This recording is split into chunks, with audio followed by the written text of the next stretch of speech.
My baby dolls, we're back again for another episode of Genesis. As always, I am your host, Ian Kahanowitz. Poor Marc Weiss, my co-host, the co-captain. He's still nursing a broken arm. And we are talking about his favorite team today, the LA Dodgers. And we have a great show lined up for you. We got Michael Fallon on the show, who wrote a great book last year called Dodgerland. And I love the name of it. Just the name of it gets you to even want to read the book. And, of course, you have the cover with Tommy Lasorda and the great Dodger teams. But decadent Los Angeles and the 1977 to 1978 Dodgers. And not only is this a history of the Los Angeles Dodgers, but it's more of a social history of L.A., movies, music, what was going on in the news, and a couple of views from a few different famous people and a couple of Dodgers. And we get to learn about Southern California in a very dizzying, crazy, disco-laden time when things are really changing in social America back in the late 70s. Of course, you are listening to my show, Genesis. We are on the Comfortably Zoned Radio Network with the Zigzag Man himself, Ralph Tycho. I can be seen on another show called Giants Baseball, as well as David Nemec, Old Time Sports and Trivia. Those are also on the network. We got Peter Golenbach University, and we have a few other shows. And, of course, we always try to make it educational for you folks by bringing in great authors and ex-sports players and entertainers so we can learn a little bit. And Michael Fallon is a writer on arts and culture and a nonprofit manager based in Minnesota. He is the author of Creating the Future, Art in Los Angeles in the 1970s. Without any further ado, welcome to the show, Michael. Thank you. It's great to be on. It's always good to have somebody who has written a book that is a page-turner, and it's pretty long. I mean, the notes are pretty substantive. How long did it take you to research this book?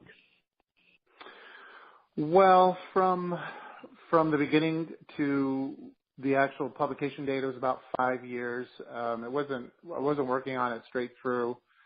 I was actually working on the two books that I've published, sort of back and forth, kind of immersed in the 1970s, and a lot of it has to do with sort of publishing schedules and all that. So it was about 5 years from beginning to end. Now let me ask you this: that you do most of, and I always ask all the authors, because I know you had difficulty, I read, on obtaining, interviews with those in your book that could have shed more light on it. But what does most of your research focus on? Internet or out of the Internet, into the archives and the microfiches? Most of it was in the archives and microfiche and book sources and magazine sources, old magazines, sporting news, a lot of LA Times and the Los Angeles papers. The University of Minnesota has a great microfiche collection of national and international newspapers. That was mostly what I relied on to get, also my memory. I should add too. I was around and I lived in LA at the time, so I was following the team. I was 11 and 12 years old, and I read the LA Times every day. At least the recaps of the game. So I was matching what I remembered and what I had experienced with the written record, and then also talking with my family and people that I knew and interviewing them. Now let me ask you this, Michael. You got a bunch of Toms in this book. Mayor Tom Bradley. Yeah. You got the writer Tom Wolfe, and you got your grandfather, Tom Fallon. So how do all these, and I'll go into each one of them differently later on, but how are these three men changing with the cultural change that's happening in Southern California back in the 70s? Well, I think, now that I look at it, I think it might have been a little gimmicky, but there were actually four Toms that I was thinking of, and the original title of the book was All Tom's Boys, and when I started writing the book, I was trying to think of the social and cultural history of Los Angeles at the time, and I was thinking of Jonathan Mahler's book, The Bronx is Burning, which does a masterful job of kind of interweaving the political history of the Yankees in 1977, and in New York in 1970, the political and cultural and economic history of New York. And that was really kind of my inspiration. So I was looking for a hook to kind of understand and how to tell the story of, as Jonathan Mahler does, of Los Angeles and the Dodgers in that year. And then it kind of expanded into 2 years for me. And I think I latched on to two of the Toms right away. One was Tom Lasorda, because he was such a huge part of that team and a huge part of that year, those 2 years, a huge figure in the Dodgers organization and in every Dodger fan's life.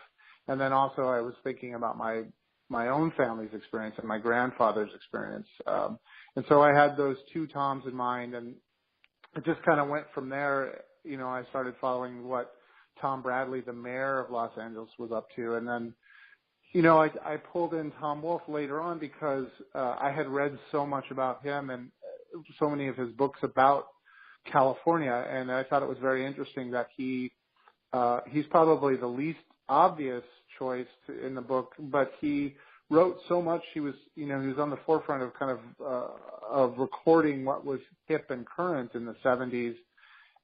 And he wrote so many things about California that it kind of, it really shed light on sort of what Los Angeles and California meant to the wider culture at the time. So, and then I kind of thought, well, these four Toms are four characters. And so it kind of made sense to me at the time. And then I think it did shed light, but I think it's kind of a coincidence gimmick kind of thing that they all are named Tom. Let me ask you this. What makes Los Angeles in the late 1970s such an exciting geographical zone to write about? Because you've written 2 books on that subject. Yes, and that's not something I ever really planned to do. I just, I had some career changes and life changes, and I've been a writer on arts and culture for magazines for many years, and I just had these ideas about these 2 aspects of California that I think are a little misunderstood. Southern California in particular was a hotbed of immigration for, at least going back for most of the century, but going back from the 1940s to the 1970s, every decade the region doubled in its population. And it was also so culturally significant to the country. Everybody looked at California. They saw it in movies and television. They heard it in the popular music. There were Gallup polls that were taken in the 60s, and it was everybody's favorite place outside of their own home. The country was very fascinated with California and moving there. It was a place of opportunity. It was the wealthiest region in the country. There was the highest standard of living during much of that time, and it was just a growth machine. But what I really was focused on, and what really interested me, was by the time of the 1977. So you had kind of an opposite story from New York. New York was going through kind of this downturn, and it was having economic troubles, and there was a kind of a malaise over New York in the mid 70s. But California was on a peak. But things were there were signs that things were starting to flip, that New York was going to be on the rebound, and Los Angeles was going to start facing problems of their own, of what this massive growth had done to the region, and some of the social problems that were starting to be really evident in the 1970s. So I was fascinated with that kind of boomtown, bust town kind of back and forth, and what it really said about what we did, what our cities mean, and how they fit into the larger culture. And I love the fact that you use Chavez Ravine and the Dodgers as a backdrop to the whole culture thing of Los Angeles. Because again, like the Yankees in New York, they were a backdrop to, of course, the blackout, which I lived through, and the Son of Sam, and you know, Ford telling the city 2 years ago to drop dead because, you know, like you mentioned, the economic slide in New York, I saw it all. It was like watching Welcome Back Kotter in my high school and in my public school, just like you said, it was. Now, what's interesting about this is you have so much put into this book, such a well-researched and thought-provoking book. What was the biggest thing that struck you about LA in the late 70s? The biggest thing that struck me, well, I was a 11 and 12-year-old kid, so, but the biggest thing for me was baseball, of course. I was a diehard Dodger fan. I went to games. My dad was a Dodger fan. My grandfather, I was probably one of the rare three-generation Dodger fans of that era, because my grandfather, who grew up on the East Coast, was orphaned in Philadelphia, and then he went to New York after he got out of the orphanage, and I think he lived for a time in Brooklyn, and he sort of fell in love with the Dodgers then. His favorite player, I relate this in the book, was Leo DeRocher, who was at the end of his career when my grandfather came across them, and then he became the manager, and he was one of the catalysts that turned the Dodger franchise around. He brought this energy to the team that they had never had before, and took them to their first World Series. And so my grandfather became hooked on the Dodgers, and it was a coincidence that he ended up moving to Los Angeles a few years before the Dodgers did. It was a complete coincidence. So he was able to continue his love of the Dodgers. He passed it on to my dad, who, by the way, who grew up in Albany, New York until the age of 10, was originally a Yankees fan. And then he adopted the Dodgers in the 1950s and 60s because the Dodgers were such a glamorous team. They went to the World Series and won in 1959, a surprise win, and in their second year in Los Angeles, and then they had Don Drysdale and Koufax years. My dad was a massive Koufax fan, and he passed that on to me when I was a young child. So that was probably the biggest thing. That really doesn't have much to do with the wider sense of what the city is. But I think if I had a second choice, it would be that the thing that I noticed was first when I was growing up was everybody was coming to California. That there was this whole sense that California was the place to be, and that's the story of my family too. So the Dodgers came to California in 1958. My family came to California in 1954, and I just saw growing up waves and waves of people coming to the place, and there was a real sense that this was the place where people came. That this is where everybody wanted to be. So, although that was really starting to slowly change, so that I saw in my lifetime, I saw it change to a place that people left, and in fact, I left myself in the early 90s. Because I didn't want to spend my life driving in a car. Yeah, well, tell you the truth. If you saw the movie Speed with Keanu Reeves in it, I think they were building the subway in Los Angeles at the time, around the time you left. Yeah, they were. Then. Yeah, so to make it, because the traffic I heard is horrible. But let me ask you this question. Let's talk about Tommy Lasorda. Walter Alston was the manager for the Dodgers from, I think it was the mid-50s, right up until, I think, 76. He won all these World Series. He went to the World Series. Why was the managing style? And what troubles did Lasorda get himself into when he inherited the job? Well, the managing style of Walt Alston was the complete opposite of Tommy Lasorda, and in fact, as I talk about in the book, they knew each other for a long time because Alston became the manager in 1954. There were a lot of expectations because the team had been to a number of World Series, and every year they met the Yankees and lost. So there was a lot of expectation that it's do or die, and Alston managed to bring them their first World Championships in 1955. So So he was a very successful manager. Won a number of World Series. He had his particular style. He was kind of a quiet, cold, and calculating manager. He was a strategist. He innovated a number of things. He was particularly masterful in handling pitching staffs, which is, of course, was the hallmark of the Dodgers throughout the 50s and 60s.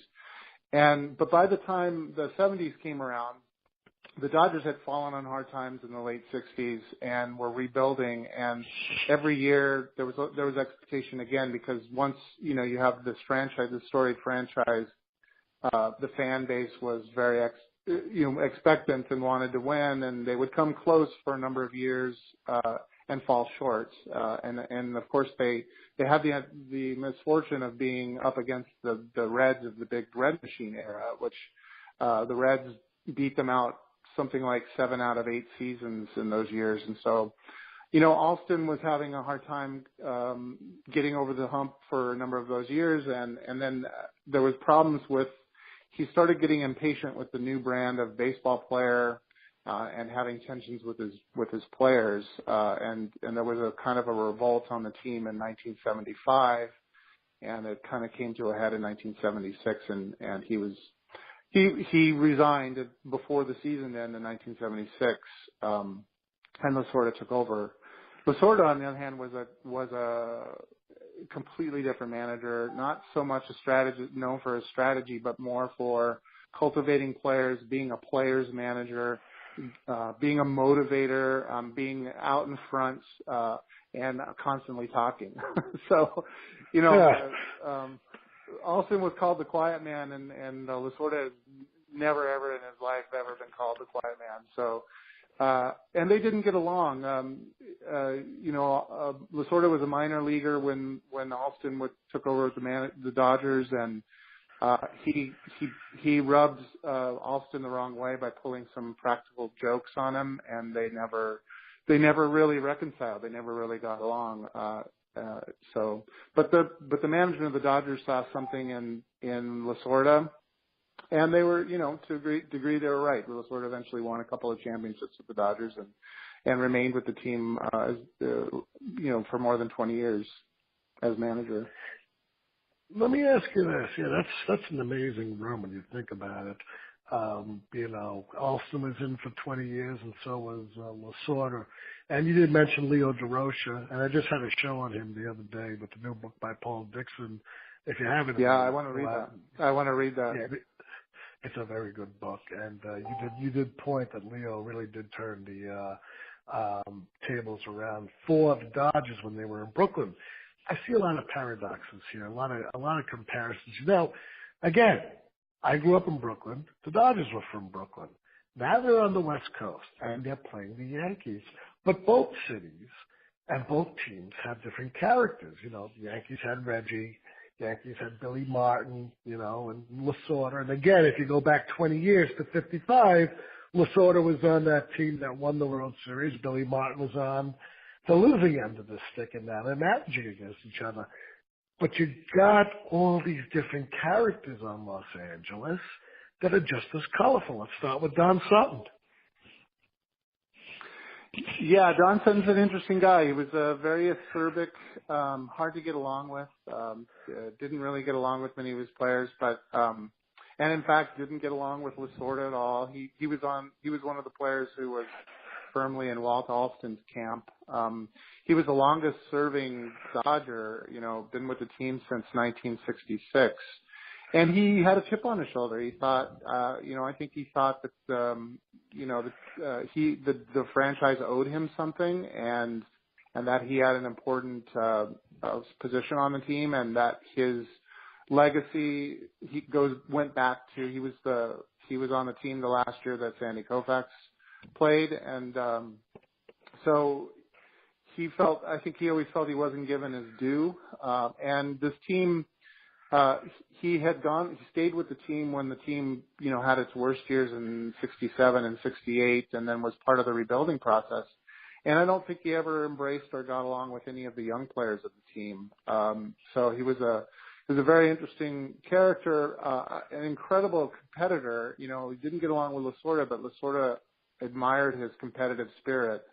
You know, probably wasn't the most talented pitcher ever, but somehow managed to gut out over 300 wins and is the only member of that team that, other than Lasorda, who was elected to the Hall of Fame. Yeah, and you know something, I always say Steve Garvey deserves to be, and I'm going to talk about Steve next. Steve Garvey, the guy was a poster boy all over. Yeah, you saw him on shave commercials. You saw him with his wife. You saw him everywhere. That clean-cut American kid. And, of course, later on we know that's not the truth. What's up with Steve? Well, Steve's an interesting character. You know, my understanding of him deepened quite a bit in the researching this book. He was when I was a kid, he was my favorite player. You know, something about that clean-cut image, the way that he interacted with fans, the way that the media played up his character really spoke to me. I didn't know better, you know, when I was a kid that these players are not perfect human beings. And I was certainly disillusioned when all the stuff came out about his fraternity suits and everything. And he also, I think the odd thing about him is he also did not get along with his fellow players, like Sutton, but for different reasons. And part of it was because he was so regimented in his approach. You know, he was very calculated. I think there was a thing about Steve that he performed at a very high level for a number of years, but I think that he knew that he had to work harder than other players. He was, for example, he's a 5'9" first baseman. So he did, you know, he's kind of an anomaly. He's on the short side for first baseman. So he had to develop other strengths in order to show his worth to the team. So he became a contact hitter who could get good average and get 200 hits a year. He was notorious and well known for being able to dig balls out of the dirt. He couldn't reach really high throws, of course, but he could get anything that was in the dirt to him. And I think his focus, you know, I've read descriptions of him. He was so absolutely focused on keeping his strength up, keeping his conditioning, keeping on top of his game, because I think he always thought that if he let it slip, he was not going to be able to stay on the team. He was so focused that he didn't really hang out with the other players. He didn't really go out drinking with them. He didn't really build relationships. And on the Dodger teams, there was a lot of camaraderie among some players, but then there were these outliers like Steve Garvey. And so he was thought to be kind of a selfish, standoffish player. And on these teams, it didn't really work and didn't make him any friends. Let me ask you this. Don Sutton and Steve Garvey had that famous locker room brawl. Why was their personalities as such that would have these two guys go at it? Well, as I mentioned with Sutton, he really thought that he was kind of the standard bearer on the Dodgers. And everybody talked about Garvey all the time. Garvey had won an MVP in 1974, which rubbed some of the other players the wrong way because there were a lot of contributors on that team. You know, you could argue that Dave Lopes and Ron Cey, and of course, especially Reggie Smith, had better stats lines than Garvey, but Garvey was the one who always got talked about, or, you know, always was in consideration. In those years was consideration for MVP award, was a perennial all-star, you know, was the poster boy on Madison Avenue. And, you know, a lot of the other players silently fumed about that, but John Sutton was not one to really silently fume. So he, the whole fight started because Don Sutton decided, in an interview to say something about, you know, everybody talks about Steve Garvey all the time, but really we all know that the one who's carrying this team is Reggie Smith. And, you know, he had a good point. I mean, Reggie Smith in 1977 and to a lesser degree 1978 was a complete beast. He was a 5-tool kind of player. You know, his stats were, you know, great. I mean, he was a great RBI man. He was a home run. He had power. He could hit for average. He had some speed. And he was really the one who was the core of the lineup. And that's all Don Sutton said. And Steve Garvey took him to task about that. You know, he said, "Don't say this." You know, apparently, according to the reports of the fight, he told Don Sutton, "Say this stuff to my face. Don't say it out in public. Don't air it in public." And then, according to reports, Don Sutton said something insulting about Steve Garvey's wife. And then the fight went on from there. You know, it's two highly competitive, high-strung, you know, athletes at a professional level who didn't like each other, and just, you know, and it just blew up. You know, this little thing blew up on them. Now, you also got Rick Monday in there, and of course, the year before, in the bicentennial year, you probably recall that you had that father and son come onto the field to burn the American flag, and Rick Monday became a celebrity by snatching that flag away so they wouldn't be able to burn it. How is he now in 77? Well, 77, there was a lot of expectations for Rick Monday because, you know, he'd had some good seasons, and the year before, 1976, he'd hit, I believe he had hit leadoff for the Cubs, oddly enough, and he hit 30 home runs. So you know, but he was a player who was, I think at the time he was 33 or somewhere around there. You know, he was not necessarily going into his prime when the Dodgers picked him up. But the Dodgers, I think, were looking for star power. They were looking for marquee players. They wanted power. You know, they traded Bill Buckner for Rick Monday, and Bill Buckner had come up with the Dodgers, and you know, he was he was a slap hitter. He didn't have any power. The Dodgers were kind of weak on power, and they were also weak from the left side of the plate. They didn't have there was a lot of right-handers on that lineup. So they wanted some power. And Rick Monday was available. It's funny because Lasorda had Rick Monday was a local guy. He was from Santa Monica, and he was at Santa Monica High School. And Lasorda had been a scout for the Dodgers and had scouted Monday and had tried to get him to sign a contract out of high school. And Rick Monday decided that he wanted to go play at Arizona State University, which was probably the premier college program at the time. That's where Reggie Jackson was Reggie Jackson, I think, was a year behind him. I think they played together briefly at Arizona State. So he'd always been on the Dodgers' mind, and he'd always, you know, Lasorda always liked him. I'm not sure who pulled the plug on it and who was pushing the deal. I think Lasorda was behind it, but Lasorda is also really close to Bill Buckner, and made the trade made Buckner very bitter. And Rick Monday turned out, you know, arguably it was not a good trade because what happened in the middle of the 1977 season was Rick Monday injured himself, and it was discovered that he had a spine condition that would make his, you know, that would affect the rest of his career. He would have back problems on and off. When he was healthy, he did get some good power for the Dodgers, but he rarely made it. In fact, I don't think he ever made it through a full season healthy with the Dodgers. But he did play one key role in 1981. So he still, I don't think he has to buy a drink in Los Angeles anywhere because he's the guy who sent the Dodgers to the World Series in 1981.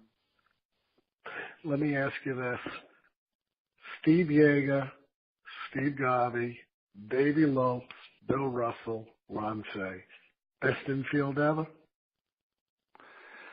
Well, I don't know if it's best ever.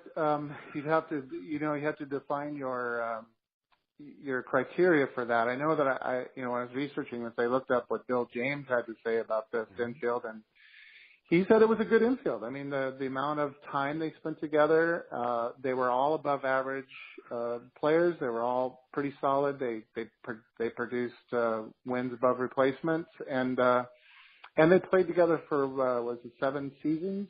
I think is that right? I'm blanking on the 7 number right seasons. now. But it's a record for the infield that play together. And, they were a core. At the end of the time that they were playing together, they probably had lost a step or two.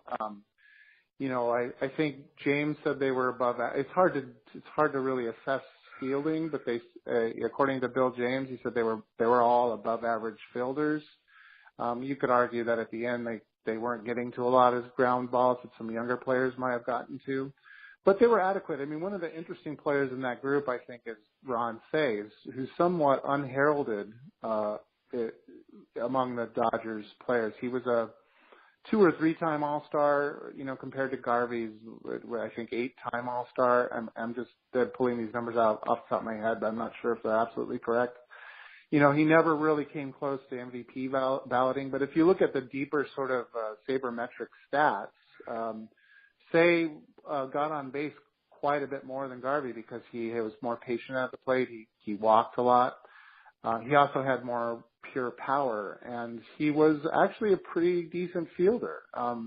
And so if you look at like the numbers, like the wins above replacement, Say is the one who was the best among those players in terms of how much he, over his career, provided to the team. But he was probably the one that was least appreciated in a lot of ways.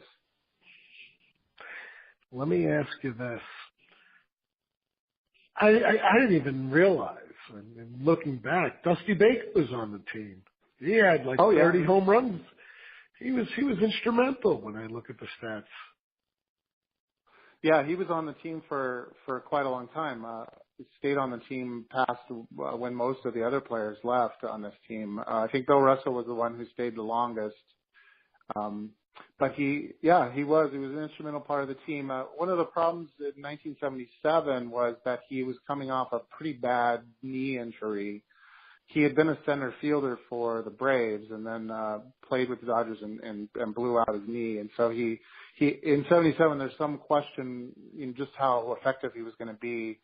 But he managed to get 30 home runs, so he was definitely effective. And then he was injured in the playoffs too, so he didn't contribute much in the playoffs. But he played for the Dodgers for a long time, and apparently, he was not one of the ones who was thought of as a clubhouse leader early on. I think he was a bit quiet. He was a bit new to the team. I think he was worried about his knee and was trying to get healthy, but he took a huge leadership role in later years in the 1980s, which makes sense because he became a pretty formidable manager. But interestingly, one of the interesting aspects of this team is that, Lasorda was a player's manager, and there were a lot of guys who ended up managing that came from this team. People like Bill Russell, Dusty Baker, the catcher Johnny Oates was a manager. Mike Scioscia was on the team a little bit later, and he's still managing. So there's some question about what kind of influence Lasorda had on guys that were, that became leaders of the team. Davey Lopes also was on that team, and he managed for a few years. So it's kind of an interesting bunch of players. Now, what's interesting also, besides the Dodgers, movies and music are changing the culture. In New York, you had Studio 54 for music. What did you have out in L.A.? Well, in 1977, it was really, the bulk of the music that was being made at the time was coming from out of L.A. You had the whole machine. You had the Wrecking Crew, which was kind of wrapping up its work, but it had going back into the 60s. There was so much music being recorded, and people living up in the Hollywood Hills.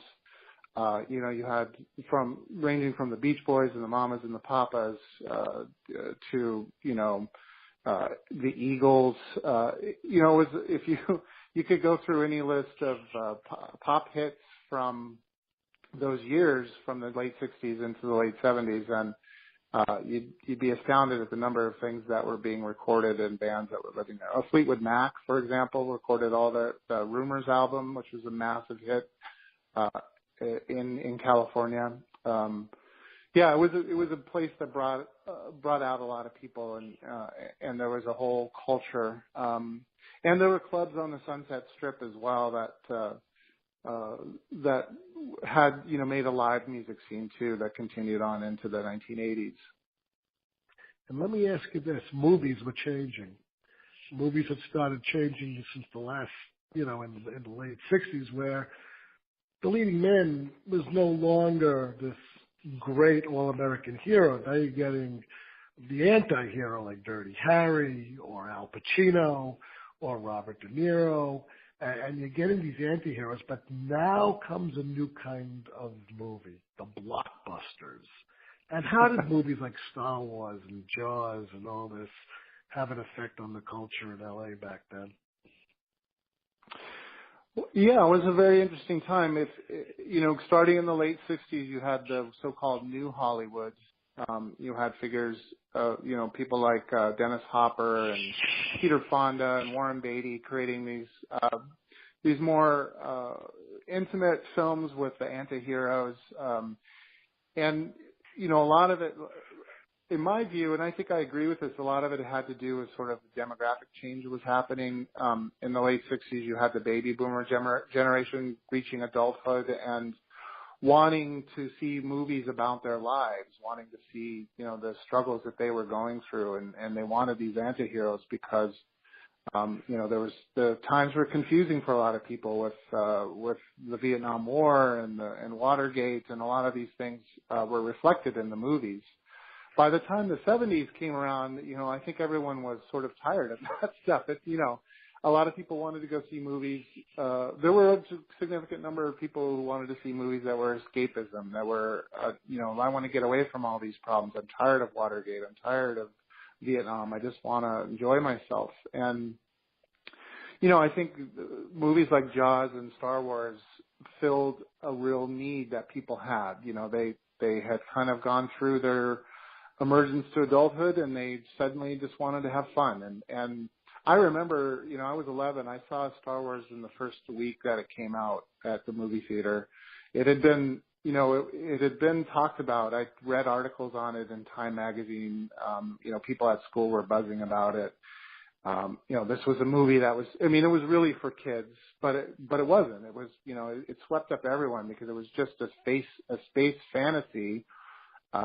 And there was a huge need. People wanted to see something that was going to take them out of their lives for a couple of years a couple hours. And, and it went on from there. So that movie made, what did it make? $1 gajillion, I think. And then And then suddenly you had everybody wanting to make a movie like that, and it really changed the face of what Hollywood's, what Hollywood products became after that.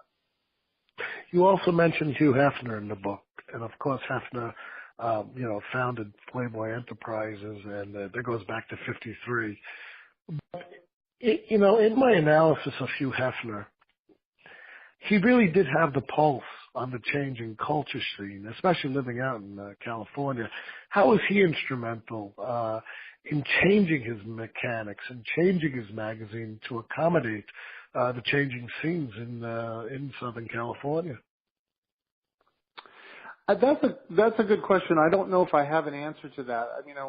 I had seen an occasional Playboy magazine when I was, a boy, but not, I wasn't really aware of what the magazine was doing changing wise. I think for me, the reason why I wanted to discuss him and discuss the magazine and his move to Hollywood was because it was an indicative of a certain aspect of California that was unique at the time. It was a boom town for so long, and there were so many young people that kept moving there. And there were so many new people that to a degree, you had this carefree openness in California that wasn't anywhere else. And it was an openness about, fashion. It was an openness about, history and culture. But it was really very much also an openness about sex. There's no accident that San Fernando Valley became the capital of porn in the 1970s, because it was, this culture was changing so much, and it was a culture that was very dynamic and fluid and open about sex. What I remember seeing, because you would see these on TV every once in a while, was you had the Playboy Mansion, was just a mecca of it was a bacchanalia all the time. There was people in hot tubs and roller skates and bathing suits and making out and just crazy, and then lounge acts singing music or disco performers singing, and those TV I saw every once in a while. I saw one of those live from the Playboy Mansion television specials, and I think that's probably that's what I was aware of more of, just how Hugh Hefner was tapping into kind of the spirit of California and having these wild, lavish parties and just showing the country what free, open sexuality was about. Now, dark and sinister we turn to now. Up in Seattle, Washington, we had Ted Bundy running up there. In New York, I grew up in Brooklyn, like I mentioned, as my listeners know. Son of Sam was running wild and was in a car at point blank range with his .44. Hillside Stranglers in Los Angeles. How did these guys impact the scene in Los Angeles during their reign of terror? Well, it was very unsettling. This is the first time I ever heard anything about a serial murderer. I was 11, and they had this thing that they were talking about on the news pretty intensely for about 6 months at a very formative time, right in the middle of these two Dodger seasons. And I just remember thinking, this is a glimpse for a child into what everyday evil can be.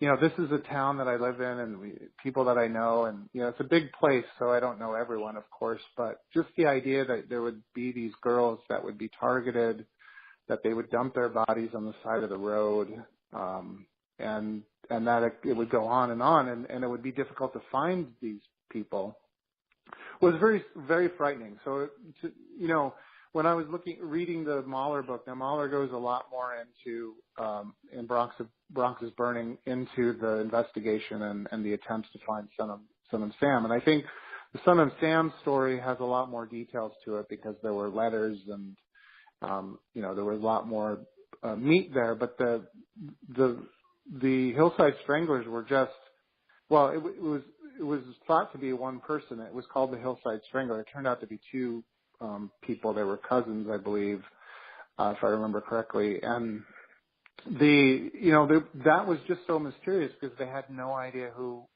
this person was. And in fact, they didn't catch them for, I think, another year or so, and they were found out in Washington State. They had left the region by the time they had been caught. So it was one of those mysterious, sort of ominous things that were hanging over the culture, that were being reported on, and something that I really took note of when I was that age, because it was just so frightening. Yeah, I remember the whole city in New York was just put to fear that you'll get murdered at point blank range. I remember my mother kept me in. I couldn't even go downstairs and play with the kids outside, because someone was murdered 2 blocks away, and another one was murdered about a mile away. So the whole city went mad. Proposition 13, what was it? Why was it so instrumental here? Proposition 13 was the result of an effort to control property taxes in Los Angeles, or in California, I should say.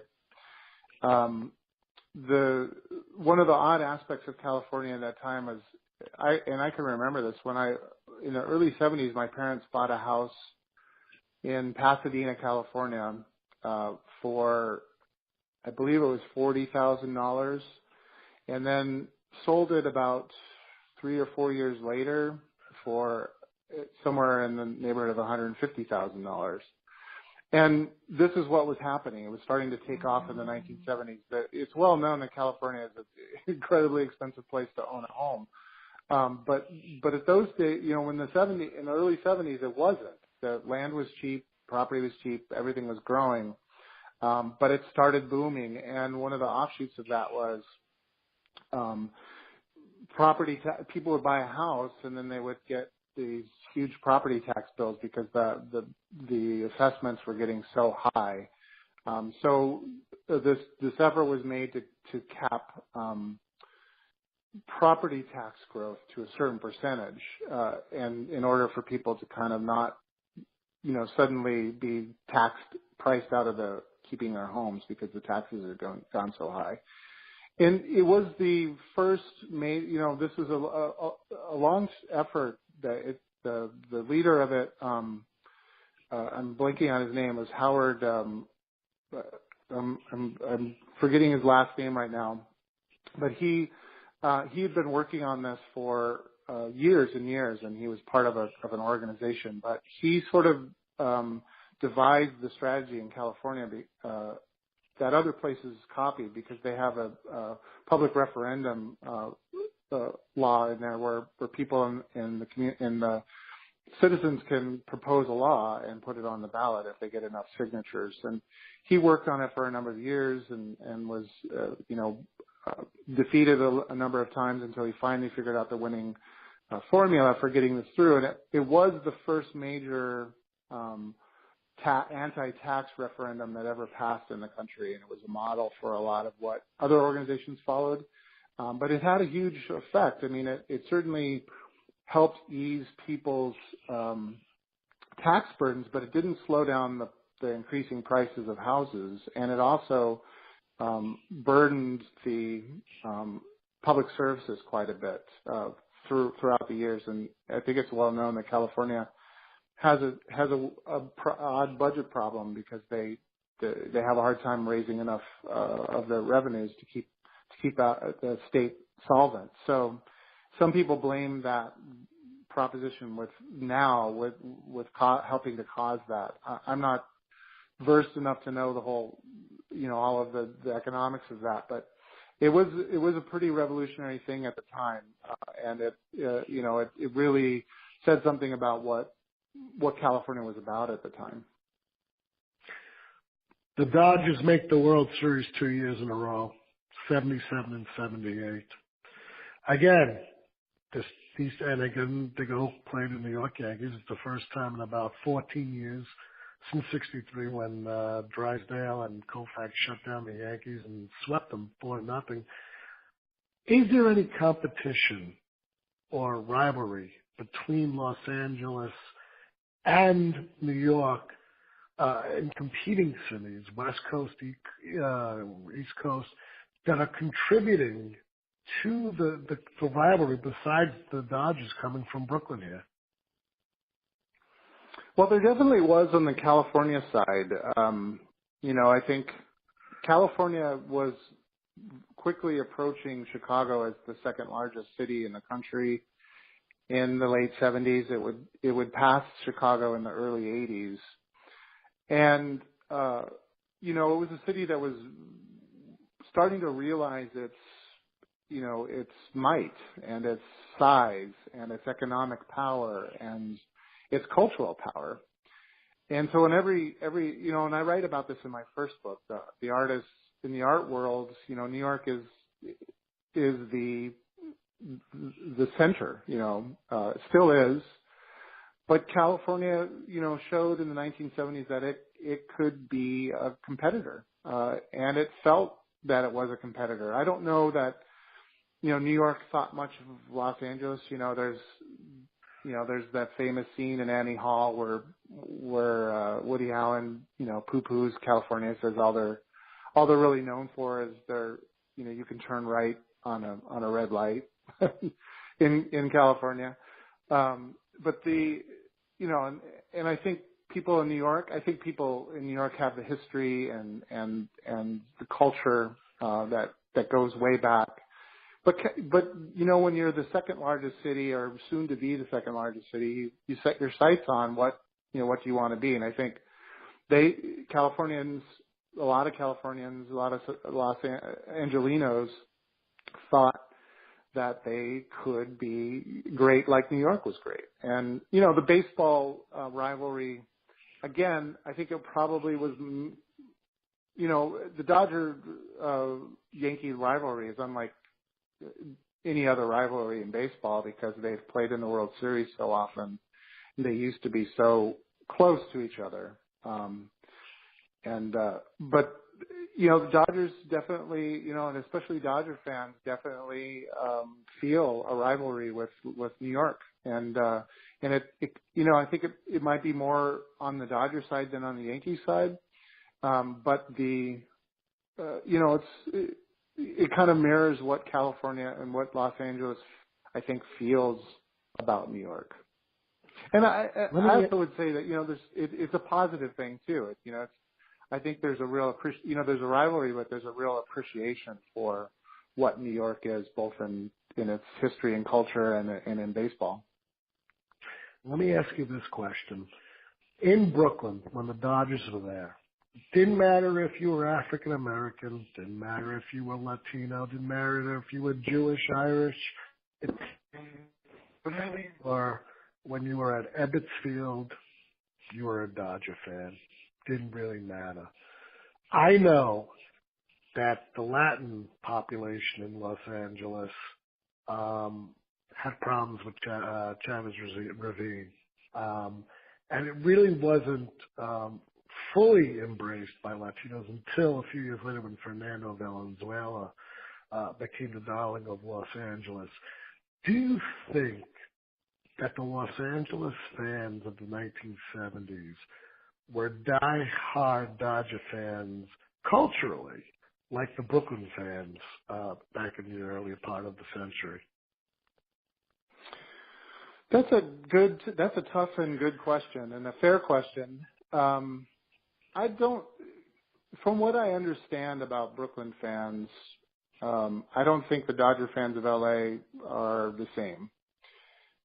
Though, everything you read about and everything I've heard about the way that Brooklyn felt about its team was probably unique in sports. Brooklyn, I think, had a bit of a chip on its shoulder because it was sort of it was a kind of an overlooked borough. It was a very cultural mishmash of people.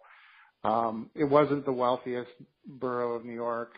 And they didn't have any other teams or anything that united them civically, and the Dodgers were really what united them. From what I also understand, that Brooklyn was changing very rapidly in the 1950s, and that a lot of the old fans were moving out to the suburbs, and that the fan base was actually shrinking, and that's something that, and the crowds were shrinking at Ebbets Field.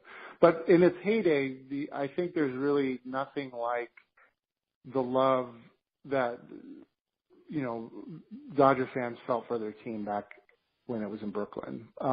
There are certainly diehard fans in Los Angeles, and also you have to remember in 1958, Los Angeles, didn't have a lot of national presence in the sports world. This was the first team to move west and be set up in Los Angeles. So, it was a big event in Los Angeles history. But Los Angeles was booming so much, it was inevitable that teams were going to come out there, and sure enough, in the early 60s, they had football and basketball and everything else. So, there was a bit of like, this is a really big deal in Los Angeles, and certainly there are people who love the team. But Los Angeles is so sprawling and spread out. It's certainly a diverse area, a diverse region, and certainly the Latino population of Los Angeles has embraced the team in recent years. In fact, if you go there now, it's such a wildly diverse sports following. The fans are from all over the world, and the people in Los Angeles are from all over the world. that it's a fun place to see a game, and I think also a unique place as well. But I think it's very different from what it was in Brooklyn. Let me ask you this: did I forget anything that you might like to tell the listeners that I might have missed in my questioning? Let's see. I don't think so. Let's see. I'm looking at the table of contents here. We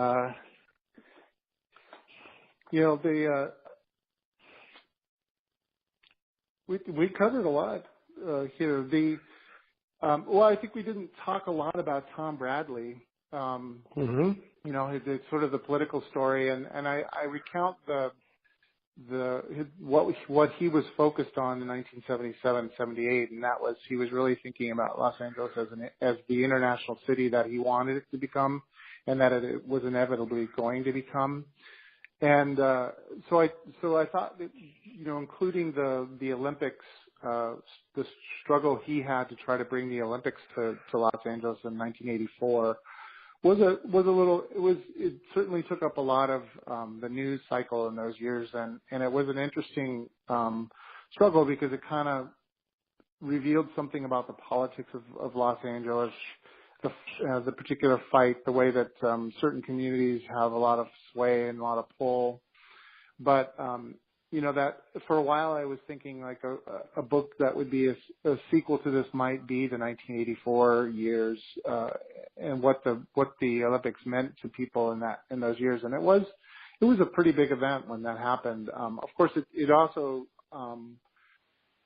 what Bradley did also sort of foreshadowed a huge change that would happen in sports in the 1980s, and that was the invasion of corporate interests in the Olympics and in sports, because he opened the door to corporate sponsorships to the Olympics for the first time. So I think that was an interesting little aspect, and it said something about what Bradley was interested in and what it really meant to the city. Michael, what are you working on now? What's your next book going to be on? I've got a few things that I'm thinking about. Like I said, I wanted to write something more about the early 1980s. I really get fixated on certain eras, and I haven't really firmed up exactly what it is, but I'm gathering a lot of materials, and I'm writing timelines and trying to understand the feeling of certain types of eras. One of the reasons I wrote these 70s books is because I thought that a lot of stuff that's been written about the 70s, especially about California, didn't really get to the heart of what really was happening and the sort of ironies of the culture. And I'm kind of looking at the early Reagan era in the same way that there's some things that we have sort of a received narrative about that era, but I think that doesn't really reflect what it was like to live in that era, with the nuclear fear and all the stuff. So I haven't quite figured out what the story is yet, but it'll get there in a few years. Let me ask you this. Where can we find your book besides Amazon and Barnes & Nobles and Borders? Well, it's available from the publisher too. I mean, you can get it at bookstores. They can order it. It's available around the country. The publisher is the University of Nebraska Press, and I should give a plug for the University of Nebraska Press because they are among the leaders in the country, if not the leader in producing sports books. And in particular, they have a very impressive list of baseball books. You can order from them directly. And that would probably be the most supportive way to order the book. Buy it directly from the publisher. You can go. They have an order form there, but they have a lot of really great books coming out, and they come out with books every year. So I would check out if you're a baseball book lover and you don't know what University of Nebraska Press is up to. Check out what they've got coming up because there's always fantastic, deeply researched, very unusual books about different aspects of baseball and sports that they're doing. I'm on their mailing list for all their baseball books that come out, and that's how I got your copy because they sent it. Yeah. To me. And then I got they're great. They are. They're very good. The majority of the authors who I have on the show come from the university. Well, their books are published from the University of Nebraska Press. I hope you had a good time today, Michael. I know my questions it was a lot were of fun. you know, it's very, very good to get an author who talks about the culture and the time period surrounding its subject, and the subject was the 77 and 78. So just hold the line. This is how I end the show.